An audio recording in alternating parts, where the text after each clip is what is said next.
আমরা গার্জেনদের কৃতিকতার তরফ থেকে যে কালী পুজোর যে পূজা পরিক্রমা করছি, আজকে আমাদের প্রথম পুজো এই নিয়োগী বাড়ি কালী পুজোয় আমরা উপস্থিত হয়েছি। এই পুজোটা আমাদের বহু পুরনো, 100 বছরের পুজো। আপনারা দেখতেই পাচ্ছেন যে এই পুজোর চিরাচরিত অন্যান্য প্রতিমাগুলোর থেকে একটু আলাদা ধরনের। এদের পুজোর রীতিনীতি সবই আলাদা। আমরা এই সম্পর্কে কিছু এই বাড়ির যে বর্তমান এবং প্রজন্ম আছে বা অভিভাবক আছে তাদের সাথে কিছু কথা বলে নেব এই পুজো সম্পর্কে আরো কিছু জানার জন্য। এখন আমাদের সবথেকে বড় তিনি পাশে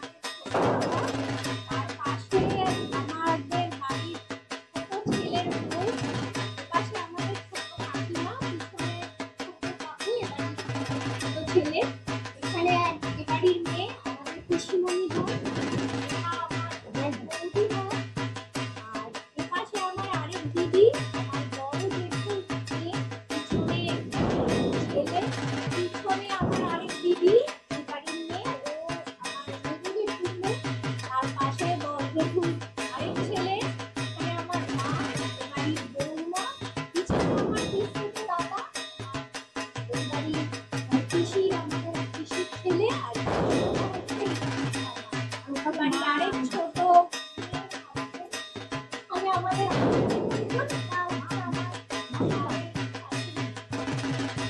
আর এই আমাদের বাড়ির এই মুহূর্তে সব থেকে ছোট পঞ্চম জেনারেশন, এই হচ্ছে আমাদের পঞ্চম জেনারেশন।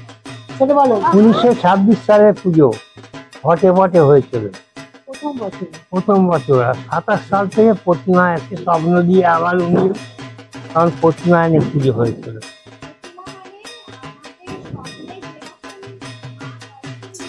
সেই রকমই আসছে।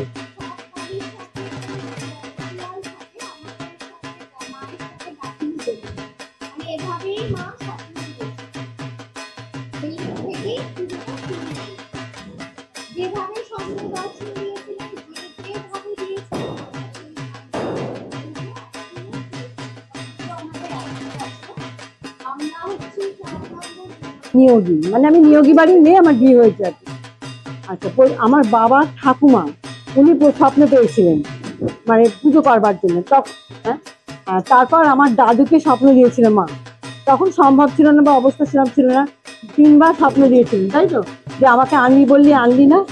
তা উনি বলেছিলেন যে ঠিক আছে আমরা তাহলে তোমাকে পুজো করবো, কিন্তু আজ তোমার মা শর্ত দিয়েছিলেন যে তোমরা যদি আমাকে আনো আমি আসবো, তোমরা যদি আমাকে আনো। তিনি সত্য করেছিলেন, তখনকার যিনি ব্রাহ্মণ ছিলেন উনি সত্য করিয়েছিলেন যে তোমরা যদি আমাকে আনো আমি আসবো।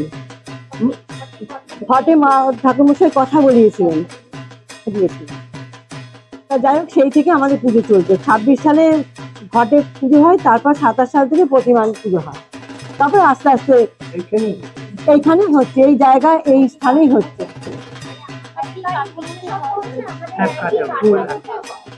আমাদের কালী পুজোর পরের দিকে গঙ্গায় বিসর্জন দেওয়া হয়, সেটা যে দিনই হোক না কেন, শনি বলে কিছু নেই, পরের দিনই হয়। পরের দিনই পুজোটা আসবে, রাত্রিবেলা বিসর্জন হয়, বিসর্জনের মাকে দিয়ে কাঠামো আবার তুলে আনা হয়, তুলে এনে সেই কাঠামোতে সারা বছর আমাদের নিত্য পুজো হয়।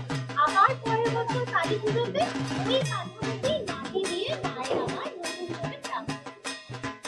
প্রথমে সংকল্প করা হয়, যিনি সংকল্পে বসবেন, যিনি সংকল্প করেন, তারপর পুজো হয়, তারপর আরতি, তারপর পদ্মদান, তারপর বলিদান, ফল বলি হয়। আমাদের কোনো পশু বলি কোনোদিন হয়নি। তারপর 108টা প্রদীপ প্রজ্বলন হয়, তারপর ভোগ নিবেদন হয়, তারপর আবার আরতি, তারপর মানসিক পুজো, তারপর কুমারী পুজো, তারপর ধুনো পোড়ানো হয়, তারপর লাস্টে হোম হয়, সব শেষে অঞ্জলি দিয়ে পুজো, আর রাতের পুজো শেষ হয়। কুমারী পুজো বলেছি। তারপরের দিন সকালবেলা আবার দ্বিতীয়বার পুজো হয়, আর সেই দিনই বিসর্জন হবে। আমরা এখন এই নিয়োগী বাড়ি কালী পুজোর যে প্রধান পুরোহিত, ওনার সাথে কিছু কথা বলে নিচ্ছি। এই পুজোর কিছু রীতিনীতি আমরা ওনার কাছে দিয়ে যেতে পুরোহিত মশাই, একটু জানতে চাইছি, এই পুজো তো আমরা যতদূর জানি এটা আপনারা বংশ পরম্পরায় করে আসছেন, আপনি এই পুজোটা কতদিন ধরে করছেন? এই পুজো আমার দেখা মশাই করতেন, স্বর্গীয় উৎপল ভট্টাচার্য। আমার কাছে শোনা, এবং এদের বাড়িতেও বসা হয়ে গেছে তাদের কাছে শোনা। আমার এদের প্রকৃত মানে 3 পুরুষ আগে এদের বাড়িতে একজনে অসুস্থ হন। অসুস্থ হতে তিনি বাঁচবেন না, মরণাপন্ন অবস্থা। সেই সময় নাকি একজন সাধু তিনি এসেছিলেন, এসে এক অমাবস্যা ওনাকে নিয়ে যান, নিয়ে গিয়ে ওরা শুশ্রূষা করেন। করে ওরা আসার পথে একটা নুপুরে নাকি শব্দ পায়। এই কাজে এই যে নিমলা এইখানে এসে থেমে যায়। থেমে যেয়ে তখন তাকে বলছে, তো দেখ আমি তো এলাম, আমাকে তো নিয়ে আসবি তো? তখন বললাম কে তো আমি জানি না। এদের আমার 3 পুরুষ আগে এই নিমগাছের গোড়াতে বললো আমার প্রমাণিত পাবে এরকম না, পুজোর আগের দিনে আমার এখানে সিঁদুর দেবে, এই গাছের গোড়াতে সিঁদুরে আমার পায়ের ছাপ পাবে। সেই থেকে এদের বাড়ির পুজো হচ্ছে, এবং এই পুজো সবাই আজকে আমি আমার স্বর্গীয় জ্যাঠামশাই উৎপল ভট্টাচার্য করে গেছেন, আমার গলা ঈশ্বর দক্ষিণাচরণ ভট্টাচার্য তিনিও মারা গেছেন, তিনিও করে গেছেন। আমি এইটা নিয়ে এই 46 বছর এখানে পুজো করছি। আমি অনেক জায়গাতে গেছি, আমার বয়স অনেক হয়ে গেল। এই নিয়মটা আমি এদের বাড়িতে বহুদিন থেকে শুনে এসেছি বা দেখে এসেছি।